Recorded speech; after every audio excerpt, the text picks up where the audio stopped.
नमस्कार, हमारे news channel में आपका स्वागत है। मीडिया दस्तक डिजिटल मीडिया की दुनिया में जाना पहचाना नाम है। पिछले 9 सालों के सफर में मीडिया दस्तक के विजिटर 1 करोड़ होने वाले हैं। आज हमारे साथ media Dastak news network private limited के मैनेजिंग डायरेक्टर संपादक अशोक श्रीवास्तव जी जुड़े हैं। आइए इनसे बात करते हैं। मीडिया दस्तक को इन्होंने इस मुकाम पर लाया है, इन्होंने क्या सोचकर किया था और इतनी ऊंचाइयों पर ये कैसे लाए। सर, हमारे ऑडियंस को बताइए, अपने मीडिया दस्तक 1 करोड़ होने वाले हैं, 90 लाख से अधिक पाठक हो चुके हैं आपके, और मीडिया दस्तक दुनिया के कई देशों में देखा जा रहा है। काफी आपको भी थोड़ा प्राउड फील हो रहा होगा। हमारे ऑडियंस को बताइए, आपने कैसे इस मुकाम पर लाए। देखिए, कोई बहुत प्राउड फील करने वाली बात नहीं है, क्योंकि ये हमारे लिए चमत्कार नहीं है। हम बहुत कड़ी मेहनत करके सच्चाई और ईमानदारी के रास्ते पर चलते हुए 9 सालों के बाद हमें यह मुकाम हासिल होने जा रहा है। अब मीडिया दस्तक 1 करोड़ पाठकों वाला एक बहुत बड़ा ग्रुप बनने जा रहा है।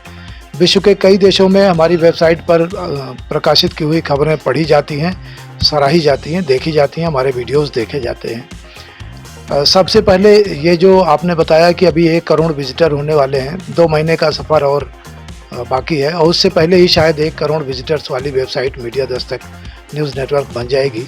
लेकिन इससे पहले हम अपने सभी कर्मयोगी पत्रकार साथियों को और विज्ञापनदाताओं को, मीडिया दस्तक के न्यूज़ के पाठकों को हम हार्दिक शुभकामनाएं और बधाइयां देना चाहेंगे कि वे शुरू से हमसे जुड़े, हम पर भरोसा किए, हमारी न्यूज़ को अपने मानकों पर खरा पाए और आज तक हमारे साथ जुड़े हुए हैं। हमको उन्होंने समय समय पर उत्साहित किया, समय समय पर सहयोग किया, हमारा हौसला बढ़ाया, जिसके नाते सच्चाई और ईमानदारी, निष्पक्षता और निरंतरता के रास्ते पर हम चल करके इस मुकाम को हासिल करने जा रहे हैं। सर, हमारा अगला क्वेश्चन ये है, आपने मीडिया दस्तक जब आपने चालू किया था तो उस समय सर अखबार का ज़माना था और लोग काफ़ी अखबार ही पढ़ते थे, और आपने ऐसा क्या सोच लिया, आपने क्या ऐसा सपना देखा कि आज सर इस मुकाम पर आपने मीडिया दस्तक को लाया। उस समय तो अखबार चलते थे, कैसे सर, हमारे ऑडियंस को बताइए। देखिए, ऐसा है, बताना यह है कि अखबार तब भी चलते थे, आज भी चल रहे हैं और कल भी चलेंगे। लेकिन ये जो पूरे देश में डिजिटलाइजेशन बहुत तेज़ी से बढ़ा है, स्वयं प्रधानमंत्री नरेंद्र मोदी ने इसको उत्साहित किया है, प्रोत्साहित किया है और तमाम ऐसे प्रोजेक्ट और ऐसी योजनाएं लॉन्च किया है। भारत सरकार की जितनी योजनाएं हैं सब डिजिटल हो चुकी हैं, बैंकिंग पूरा डिजिटल हो चुका है, जीवन बीमा पूरा डिजिटल हो चुका है, एजुकेशन और जो है स्वास्थ्य सब कुछ डिजिटल हो चुका है। ऐसे में पूरी दुनिया की डिमांड है कि समाचारों की भी एक डिजिटल दुनिया होनी चाहिए। और जब फेसबुक का समय आया, लोग फेसबुक पर अपने विचार व्यक्त करने लगे, हालांकि गंदे विचार भी आते थे उस पर उस वक्त, तो मुझे समझ में आ गया कि आने वाला वक्त बहुत बड़ा बदलाव लेकर के आ रहा है और ये अखबारों की जो कागज़ पे छपने वाले समाचारों की दुनिया है, ये कभी न कभी कमज़ोर होगी, और ये जितना ही कमज़ोर होगी उतना ही ज़्यादा डिजिटल मीडिया का वक्त बेहतर आता जाएगा और इसका प्लेटफार्म बड़ा होता जाएगा।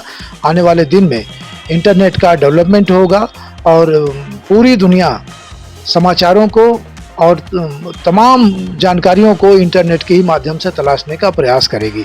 तो मुझे उस सुखद भविष्य का अंदाज़ा लग गया था। शुरुआत के दिनों में मैंने मीडिया दस्तक की शुरुआत, ये खूबसूरत नाम बहुत अच्छे समय से आ गया था विचार में, तो इसकी शुरुआत फेसबुक से करी थी। फेसबुक पर आपको जानकर आश्चर्य होगा कि केवल 1 महीने में 2 लाख लोग जुड़ गए थे फेसबुक पर। तो हमें लगा कि इसको बढ़ाया जा सकता है। तो इसके बाद जब लोकप्रियता को बढ़ते हुए हमने देखा और हमारे फेसबुक पर ही कई राज्यों के लोग जुड़ गए, वेस्ट बंगाल, उत्तराखंड, गुजरात, तमाम जगह से जागरूक पत्रकार जो सच्चाई और ईमानदारी के रास्ते पर चलने में यकीन करते थे, उन्होंने फेसबुक पर हमारी प्रोफाइल देखी, हमारे समाचारों का प्रस्तुतिकरण और संपादन का तौर तरीका देखा, हमारी बोल भाषा शैली देखी, तो उनको लगा कि मीडिया दस्तक से हमें जुड़ना चाहिए। खटाखट लोग जुड़ते गए, मेरा उत्साह बढ़ा। फिर जब विस्तार होने लगा तो हमने कुछ एक्सपर्ट से बात की, चार्टर्ड अकाउंटेंट से बात किया और इसको लीगल प्लेटफॉर्म पे लाने का प्रयास किया। तो हमने एक कंपनी बनाई, मीडिया कंपनी, जिसका नाम रखा गया media Dastak news network private limited, और आरओसी कानपुर से हमने इसका रजिस्ट्रेशन कराया। और अब आप समझ रहे हैं कि 8 सालों का सफ़र पूरा करने के बाद मीडिया दस्तक के 1 करोड़ पाठक होने वाले हैं। कहने में भी मज़ा आ रहा है और सुनने में भी मज़ा आ रहा है, लेकिन संघर्षों के वो दिन हमें याद है। हम रात के 1:30 2-2 बजे रात तक जाग करके दिन भर में 15-15, 16-16 घंटे सोने का टाइम और नित्य क्रिया से निवृत्त होने का टाइम निकाल दिया जाए तो हमारे पूरे समय कंप्यूटर पे बीतते थे, समाचारों के एडिटिंग में बीतते थे, पत्रकारों से बातचीत करने में बीतते थे, और मैनेजमेंट और बिजनेस भी मुझे ही देखना पड़ता था। आज तो टीम हो गई है, खैर लोग मदद भी सर क्या उस समय भी क्या आपके पास टीम थी जो मतलब एडिट करना, लगाना खबर को, बहुत सारी चीजें करनी पड़ती है सर, तो क्या आप खुद अकेले ही करते थे कि आपके साथ टीम भी थी सर? देखिए, बहुत अफसोसजनक सवाल है ये। जब भी मुझसे कोई पूछता है तो मैं मानसिक तौर पर डिस्टर्ब हो जाता हूँ, इसलिए कि मैं पत्रकारिता में मेरा सफ़र 30 साल पुराना हो गया, मीडिया दस्तक भले 9 साल का हो गया, लेकिन मुझे बहुत दुख है पत्रकारिता के क्षेत्र में जो नई पीढ़ी आई है वो बिल्कुल लिखना पढ़ना नहीं जानती, चाहती भी नहीं है, सीखना भी नहीं चाहती। इतने गलत रास्ते पर है जहां पत्रकारिता का न कोई सम्मान है, न कोई गौरव है, न कोई उपलब्धियां हैं, कुछ भी नहीं है, बस टाइम पास है। और कहीं गोदी मीडिया, कहीं दलाल, कहीं कुछ, इतने गंदे गंदे शब्दों से नवाजा जाता है पत्रकारों को आजकल कि सुनने से शर्म आती है। तो मैं ये कहना चाहूँगा कि जब से हमने शुरू किया ये सफ़र, मुझे मेरे साथ काम करने वाला 1-2 अदद पत्रकार भी ऐसा नहीं मिला कि जिसकी क्वालिटी इस तरह से हो कि जिसको खबरों का संपादन, खबरों को निरीक्षण करके उस पर वेबसाइट पे ऑनलाइन करने का मैं अधिकार दे सकूं।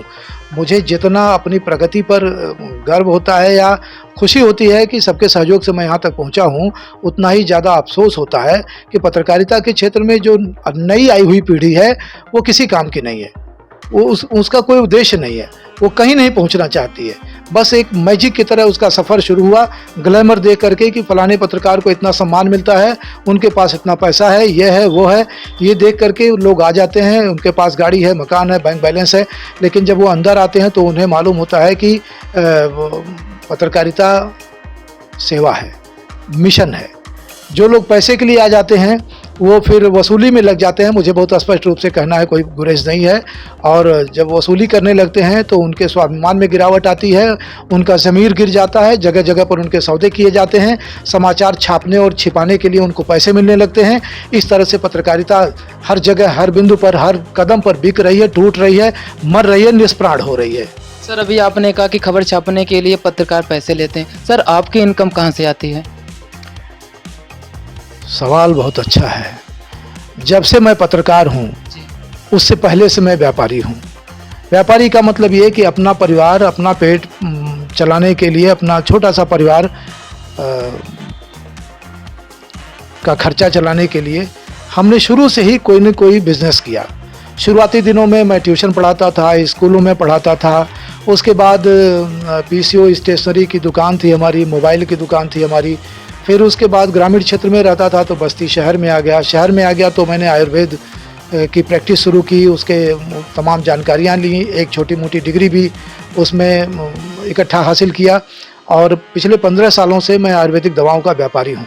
मैं भगवान के सामने कभी झुकता हूँ, सर झुकाता हूँ, अगरबत्ती जलाता हूँ, मंदिरों मस्जिदों में जाता हूँ, तो मैं ये नहीं मांगता कि हमारे अकाउंट में 1 करोड़ रुपये आ जाए। मैं उनसे मांगता हूँ, हे भगवान, जिस तरह से मेरा स्वाभिमान आज तक सुरक्षित है उसी तरह से आगे भी सुरक्षित रहे, मेरा परिवार चलता रहे, और किसी के सामने मुझे अपना परिवार चलाने के लिए न मुझे कोई खबर छिपानी पड़े, न खबर छापनी पड़े, और ना ही किसी का नुकसान करना पड़े। सर, आज डिजिटल मीडिया की दुनिया में मीडिया दस्तक का जो मुकाम है काफ़ी ऊंचाइयों तक है। आपकी आगे की क्या रणनीति होगी जब 1 करोड़ विजिटर आपके हो जाएंगे सर?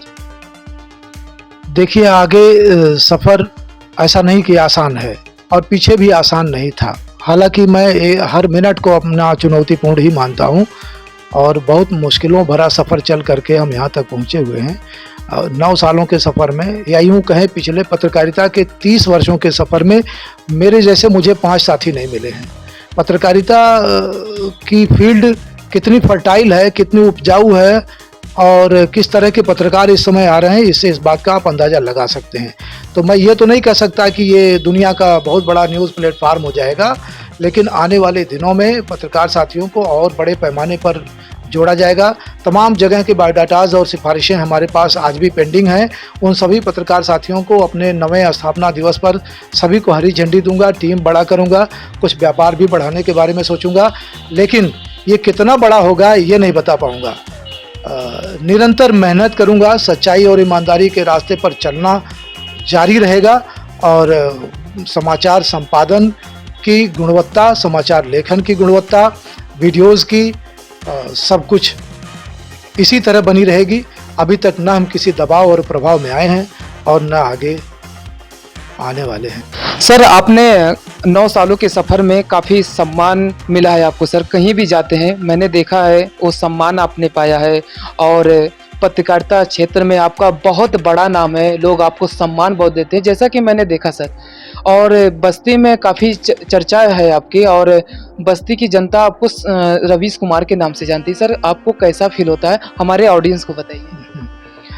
आपने सही कहा। देखिए, सबसे कठिन काम क्या है ज़िंदगी में आपको बता दूं मैं। सबसे कठिन काम है एक अच्छा इंसान बनना। बहुत तकलीफ़ होती है, ऐसे रास्तों से चलना पड़ता है कि आँख से आंसू आ जाते हैं।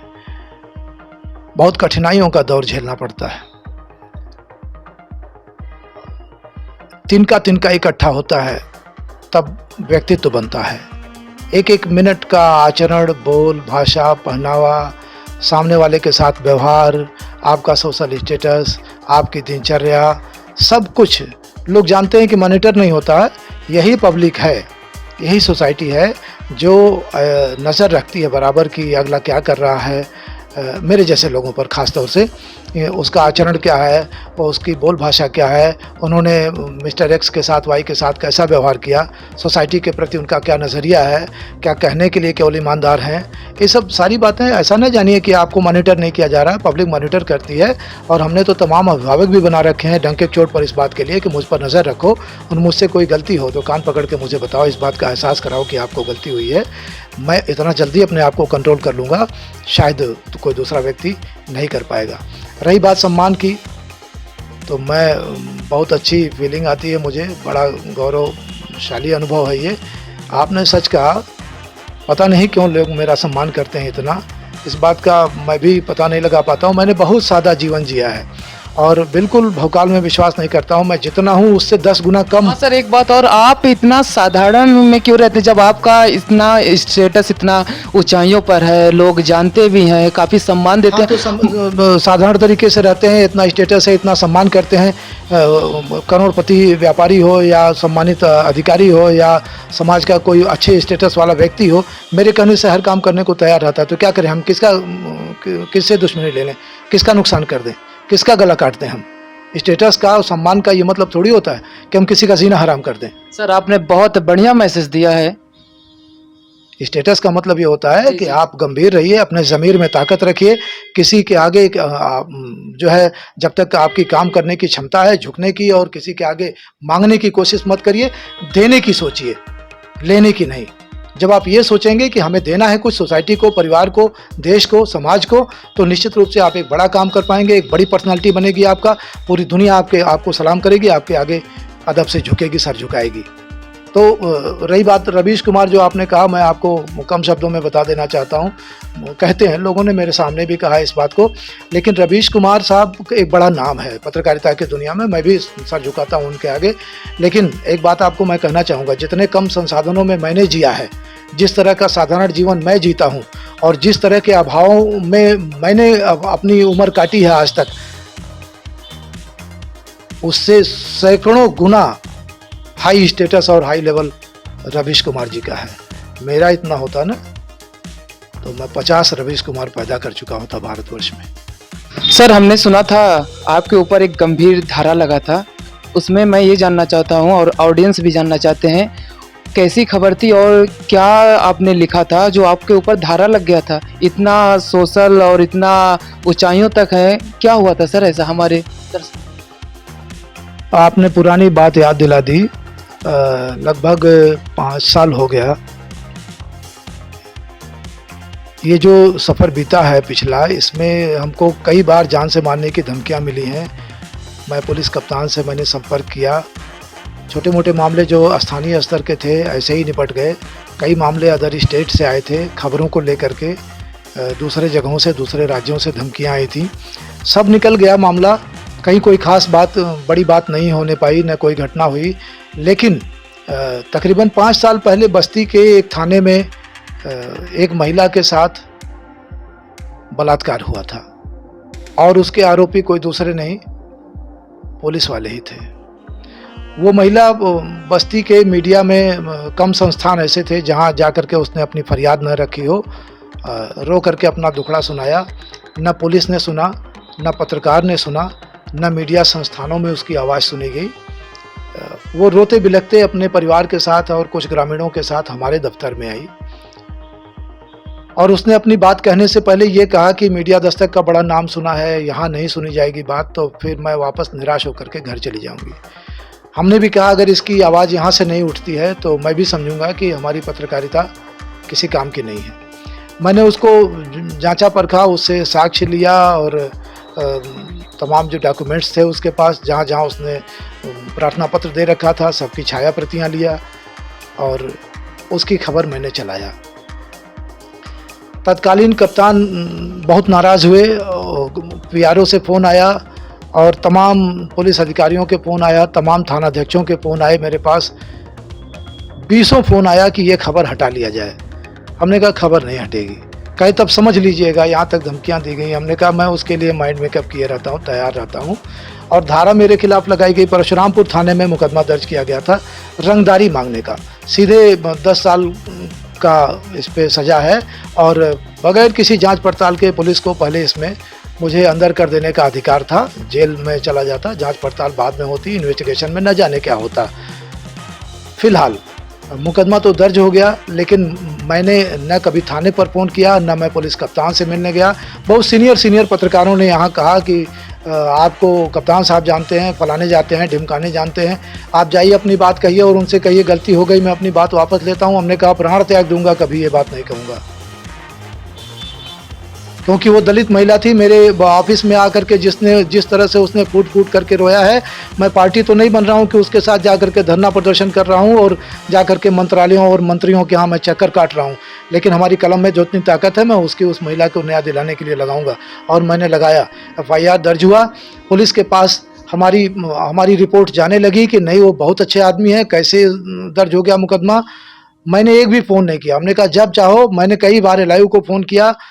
फ़ोन जितने आते थे, मैं अपना मोबाइल, हमने लोकेशन सब ऑन किए रहते थे हमेशा और बताते थे कि ऑफिस में बैठा हुआ हूँ। न मैं ऑफिस में एक दिन छोड़ करके कहीं गया इधर उधर, न मैंने कोई शोर सिफारिश लगाई। बस DGP तक अपनी जाकर के बात मैंने गोरखपुर कही थी कि ये प्रकरण है।